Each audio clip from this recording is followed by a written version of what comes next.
Okay guys, I showed you the video of the race car earlier and I'm trying to just go through and see what's wrong with the starter. I couldn't get it started.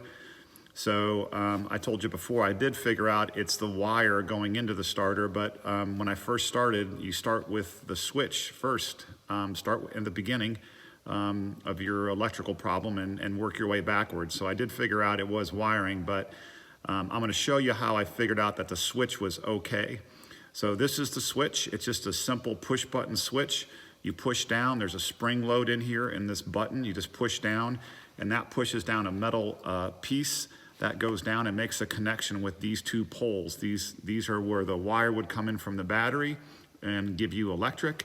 And then the wire would go out here to the starter. It would go out, and then when you push the button in, there's a little plunger in there that touches these two poles together and makes the electric go through.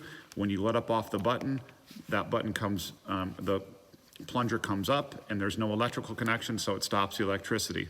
So what we're gonna check it with is a continuity tester, and you guys have seen these around the shop.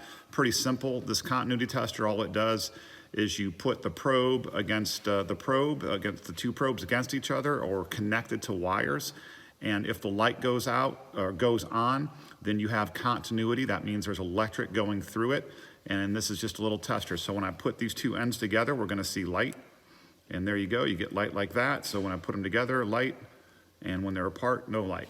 So the first thing we're gonna do is, obviously, the plunger is up right now. I'm not pushing it in, and I've got it connected to the bottom pole. And I'm gonna connect the probe to the other side. So the light should not go off when I touch these, and they don't.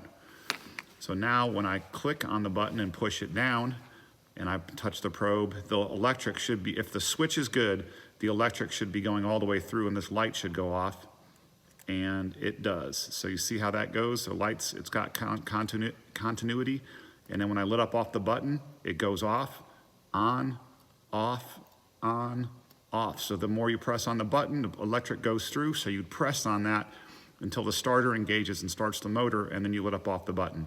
So pretty simple, that's how it works. And I know for a fact that this starter button is good. And that's when I chased the wiring down to the starter itself and figured out that the wiring was bad and put that new wire in that I showed you in that last video. Hope this helps. I'll be doing some more videos and hope to see you guys soon.